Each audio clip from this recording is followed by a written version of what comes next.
Hi, good morning. My name is Cristobal Corvalan. I'm a researcher at the German Aerospace Center in the Institute of AI's Safety and Security. And here I'm with my colleague, Dr. Pascal Halffmann from the Fraunhofer Institute of Industrial Mathematics. And well, today we're going to talk about Quant²AI, which is, in short words, an end-to-end QML benchmarking software that we are doing, as this is a project from the DLR Quantum Computing Initiative. So imagine you are a person, a practitioner of machine learning, and you have a data set or a problem in supervised machine learning. And the first thing you want to know is if quantum computers can solve your problem. So you go to your nearby researcher, that would be me, for example. And the first thing I will ask to do would be, okay, let's go and see what's in the literature. What are the publications of possible models that we can use to solve your problem? And then when we do this, we usually find like an overwhelming amount of papers and publications with many different practices and also different standards for benchmarking quantum machine learning. And this is a problem. For example, you see some people just researching in toy datasets that do not scale well.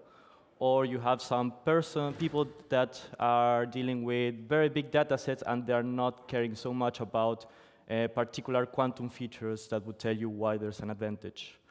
There may be also persons that only focus on very specific parts of your quantum machine learning pipelines. And they are not, for example, the model, and they are not taking care about how do you do encoding, or how is the training landscape, and how do you optimization.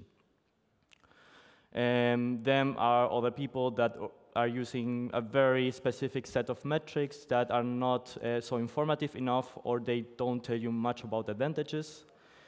You see a lot of overuse of the word advantage. For example, that in quantum machine learning, there are some ideas of what they could be, but there's no some quantification or exact definition of them. And finally, you have many researchers that are communicating, or they are only reporting the best models without statistical significance. And that is like a problem that there are many practices and you need to unify them in some way. So what we're doing in our project is like we defined at the beginning some requirements, because if you want to solve a quantum machine learning problem, you want to be sure that the model I'm choosing is the one that's giving me confidence enough to actually use it, and not classical models. Requirements that we have, for example, are end-to-end evaluation, in the sense that we are dealing with the whole steps, all of the steps are in machine learning. Modularity, meaning that all of the steps are well-defined and they are interchangeable. Reproducibility, in the sense that if there are researchers that achieve some goal, so can you. The idea is that you can also see the results by yourself in your experiments. Scalability, meaning that if I work with this small data set, I can use a bigger data set in the same framework. Task relevance, of course, because we want to use data sets and solve problems that are relevant to society and cause an impact. Comparability, in the sense that if I'm using a quantum model in the same framework, I would like to also use a classical model, so to be sure that if I interchange those, I can compare in a fair way the results I get. And finally, extensibility, because if we have software, the field is updating, it's evolving a lot, so we need to be sure, we need to prepare for that and make everything compatible. So if you want to verify claims in a fair way and make quantum machine learning trustworthy for benchmarking for researchers and practitioners, we need to unify all of these requirements. So at the end, the project is, in general, like we have a whole end-to-end pipelines for quantum machine learning, where, for example, if I have a quantum model, I can easily exchange it to a classical model and do a fair comparison. Or if I have a data set that is small and I wanted to put another data set that is compatible with the rest, I can do it very straightforwardly. Or if I came up with a new metric that I want to measure for my pipeline, I can also easily include it. Yes, and in the following, I will present you how we developed this framework such it ticks all those requirements. So first of all, the part is the modularity, and also, first of all, our framework runs on a high-performance cluster and features a modular design. That means we have some standardized building blocks and interfaces that resemble the whole end-to-end pipeline. So, for example, we start with the configuration that builds our bash scripts to actually run the stuff on HPC. Use also the Slurm orchestrator to check on which node do we do CPU, GPU, that decides everything there. And you as a user can actually decide, okay, I want to do this on this node and GPU only. Then our pipeline has, so we have a standardized way on modularize this. This is visualized here. But basically, you are totally free to do as many modules as you want or as less modules as you want, given that you respect the interfaces between the modules, that these are compatible. So in our standardized way, we start with a data loader where we load in the data set, we prepare the data set, then we go over to pre-processing where we do PCA, encoding, and so on.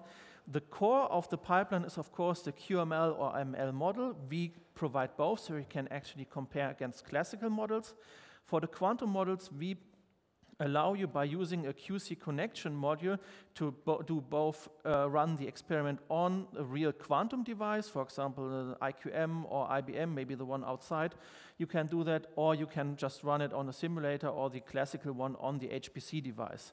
And then with a post-processing, we can maybe do some error correction or other post-processing steps, and then we evaluate the run and can also, using our local visualization tool, to display the results.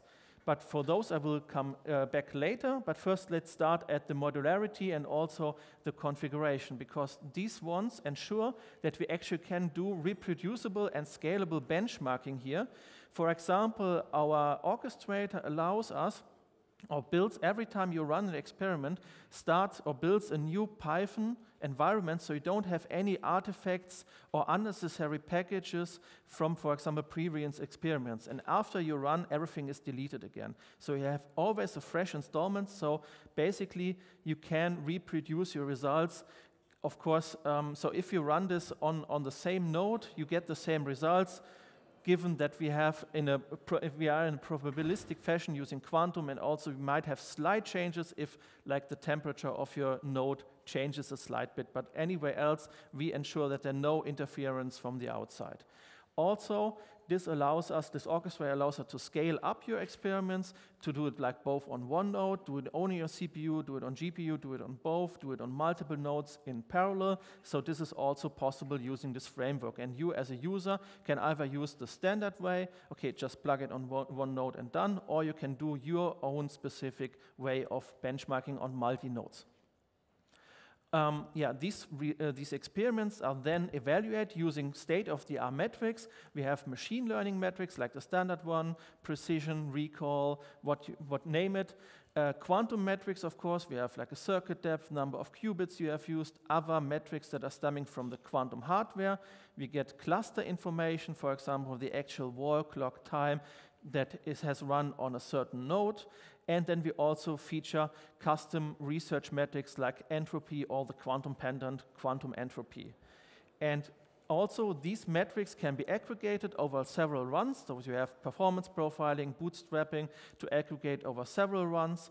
And both the aggregation and the single metrics are then displayed using our local visualization tool. And there you also have a free modular design here that allows you to have as many of those graphics as you like in one dashboard, and you can freely choose which metrics you want to plot against which parameters, given that you both save those metrics and the parameters in the evaluation module, and you can freely choose the plot style of your liking, be it a bar plot, a line plot. We use the standard Python plot packages here that you can use, and also it allows you to both export the graphic and also the data of this graphic. And this allows you, for example, as a researcher, to extract those graphics directly to publish your paper and present your scientific rigor benchmarking experiments. But you don't have to start from scratch. You don't have to build all your pipelines, all your modules. So we provide not only the connectors to the quantum devices and some state-of-the-art metrics, but we also provide you with some already existing reference pipelines that feature also data sets, both famous toy examples like the Iris or MNIST dataset, but also specific real-world data set, for example, image data from concrete panels where you have to identify whether these have a crack or not. Then we have also different pre-processing, post-processing, and model cores that we provide you with. For example, we have a quantum neural network, we have a classic support vector machine, among others. So you can build your own pipeline from there. You can build your own modules from there. So you have this as a blueprint.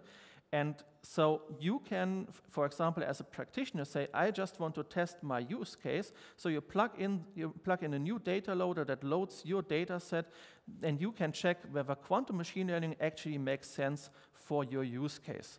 As a researcher, for example, you have built your new fancy pre-processing step. You have a new method for that. So you don't have to build the whole pipeline, but you just can implement your pre-processing method as a module to our framework, plug it into a pipeline, run it, compare it against the standard, for example, PCA, and then you can automatically see whether your method is indeed advantageous. So basically, and in summary, you have a whole lot of freedom. So our framework gives you some really wide guidelines that restrict you a little bit. For example, that the modules have to be compatible with each other, that you respect like the sequentiality of executing the models. But anyway, only the other boundaries you actually have here are your imagination and your research drive here. And maybe Cristobal will now summarize what this is all about. One summarize of everything in case it was not clear. Quant²AI is a scalable and reproducible and modular benchmarking framework for practitioners and for any kind of user that wants to have access to quantum machine learning. We allowed for execution on HPC and connection with quantum hardware and different simulators. We had the possibility to include a large set of data sets, real-world problems, and also toy data sets, so we can actually do some further research on them. And our benchmarking and our visualization provide a lot of possibilities for extensions, because you all know that this field is developing so quickly, so we need to adapt for that. And, well, if you have a problem or if you have any kind of questions, you can feel free to contact us. Here is our information. And thank you all for hearing this talk.